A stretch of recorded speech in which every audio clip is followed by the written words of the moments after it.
સદગુરુ મહારાજની જય, ઘનશ્યામરામ મહારાજની જય, ભગુરામ મહારાજની જય, સત્સંગરામ મહારાજની જય.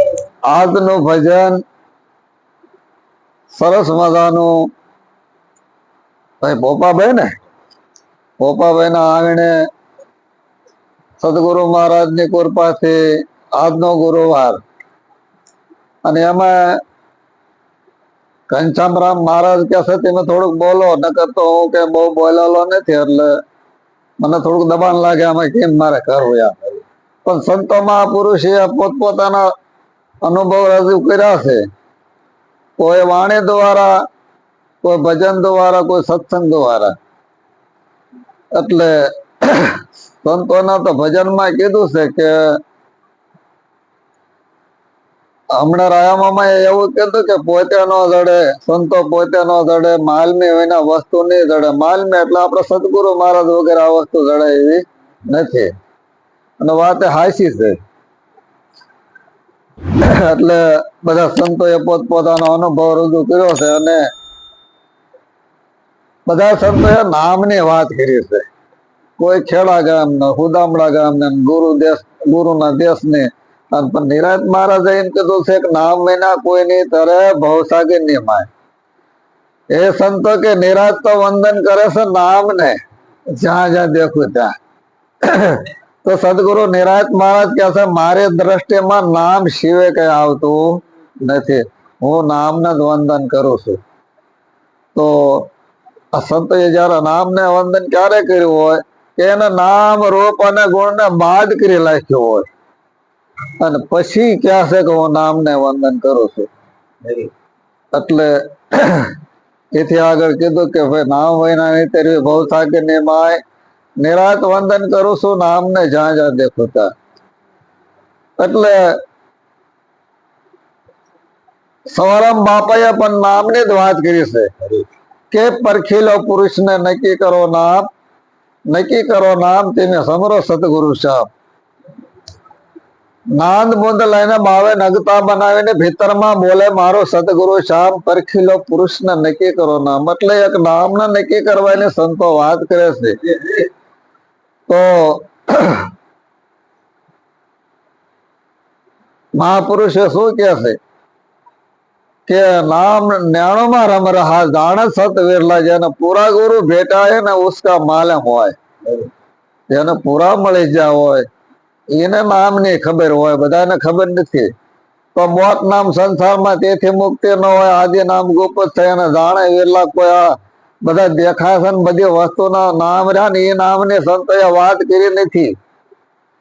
મહાપુરુષે એમ કીધું મોત નામ સંસારમાં છે તેથી મુક્તિ કોઈ દી ન થાય, આદિ નામ ગુપ્ત થઈ અને જાણે વિરલા. કોઈ આવા ઘનશ્યામરામ મહારાજ ઓળખા, ભગુરામ મહારાજ ઓળખા, મહાપુરુષો બેઠા છે ને એને આ નામની ખબર છે ને એના શરણે જ આવ્યો તો આપણને નક્કી થાય છે કે આ નામ ક્યાં, આ નામ કોને કહેવાય. એટલે કીધું નામ રૂપ ગુણ ની પાર મારો સદગુરુ સાહેબ છે. ઈ પદ જો નક્કી થાય એનો બેડો પાર છે. એટલે કોઈએ કીધું એ નામને નક્કી કરવું હોય તો શું કરવું પડે કે અમર પિયાલો મારા ગુરુજીએ પાયો, મન મસ્તાના ફરો દેવાના. અમરાપુર ની જો આશા કરો તો છોડી દો ભેમાના.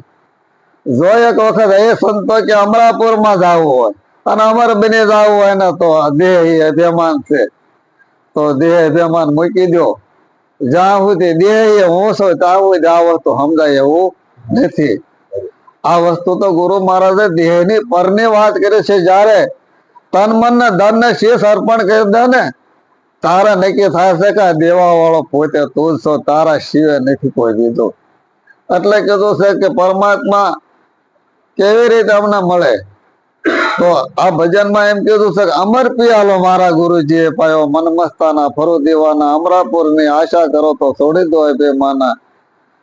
તો એમાં પૂછવું છે કે कितना लंबा, कितना चौड़ा, कितना से ब्रह्म का अनुमाना, सोही साहेब का भेद बताए दो और छोड़ो सब दिनाना.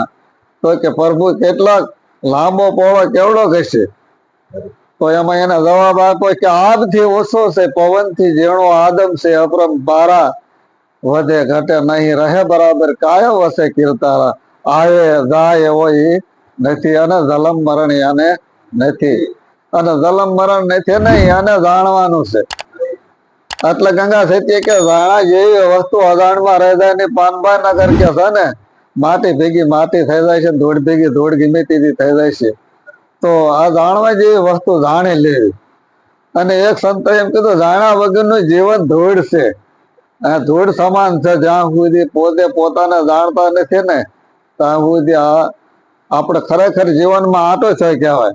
એટલે કીધું છે કે ભેદ વિનાના તો ઘરોઘર ભટકે, જેને ભેદ ખોલતા નથી આવડતું એ ઘરોઘર ભટકે છે. મૂર્ખા લજાવે ઉદવા બાના, પછી કે આપ નો પૂજન કે પથરા પૂજે, ઘરે સાહેબ કા કુડા ધ્યાના. એટલે છેડે એમને એમ કીધું કે અબ નહીં આવું મેં, અબ નહીં જાઉં, હું આવું નહીં જાઉં નહીં. એટલે કે અબ નહીં આવું મેં, અબ નહીં જાઉં, અબ નહીં ધરું કુડા ધ્યાના. કહે રવિ રામગુરુ ભાણ પ્રતાપે મને લખી દીધા અમર પરવાના. આ તો અમર પરવાના લખી દીધા છે. મહાપુરુષે આજે બેઠા ને એ મહાપુરુષો ને બધાને અમર પરવાના લખી દીધા છે. તમને ક્યાં નથી લખી દીધા? તમે અમર જ બની જશો, પણ તમને એમ થાય છે કે એમે કઈક ઓછું છે, એવું નહીં રાખવાનું. એટલે સંતો મહાપુરુષ એમાં આપણા તુલસીરામ મહારાજે શું કીધું છે કે તુલસીરામ મહારાજે એ વાત કીધી, નામ વિના કેના પરણાવું છે કે હું નામ ને નામ સમોવર નહીં કોઈ. દાસ તુલસી સત્ય કહે જેનો અંશો અખંડ ઘરમાં હોય, જે અખંડ જે ઘર છે કે કોઈ ખંડિત જ નહીં થાય એવું, એ ઘરમાં જયારે હંસ તો પોગી જશે ને પછી એને બધી આદિ ઉપાધિ વ્યાધિ તો જ મટે છે, નક મટતી નથી. એ ઘેરે પોગી જાય તારે. એટલે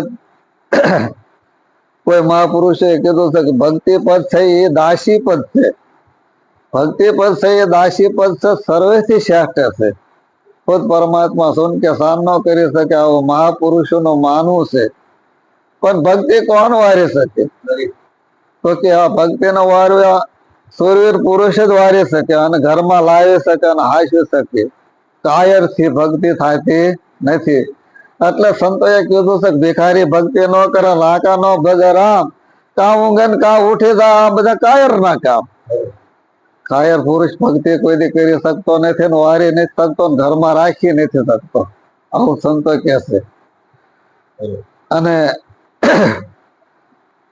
આપણા ગુરુ મહારાજ આપણને નક્કી કરાવીશું કે ભક્તિ કોને કહેવાય? તો કે જે ગુરુ ની રાણી છે ને એ જ ભક્તિ છે, અને ગુરુ ની રાણી માં રહે એને જ ભગત કહેવાય. જ્યાં સુધી ગુરુ ની રાણી માં જ્યાં સુધી આપણે રહેતા નથી, અને ત્યાં સુધી આ બધી થોડીક પોતાની કસાય સહેતી હોય, આમ ગુરુ નો કોઈ વાંક હોતો નથી.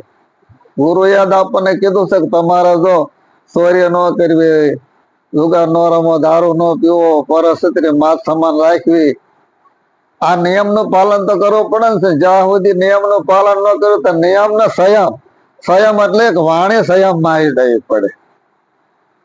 આપણે કબીર સાહેબે કીધું, હે જ્ઞાની કરો વિચાર, બોલણ હારો ક્યાં વસે છે અને કેવો છે? તો કે પાણી થી પાતળો ધુમ્મસ કરી ધાર, પિંડ બ્રહ્માંડ થી પર છે, એનો આધારાનો આધાર છે. હે જ્ઞાની એક વખત વિચાર કરો. મૂળ વિચાર કરવાનું કીધું છે. એટલે કોઈ સંતો એ કીધું વિચારે વિચારે હું ડગલા ભરું છું, મને જ્યાં ગમે ના હરું છું, ફરું છું, શું પૂછો છો મુજ ને હું શું કરું છું. એટલે જેવું જેવું સંતોના અનુભવમાં આવ્યું એવું કીધું છે. અને આટલું બોલે અને મારે વાણંદ વિરામ આપો. બોલો સદગુરુ મહારાજની જય.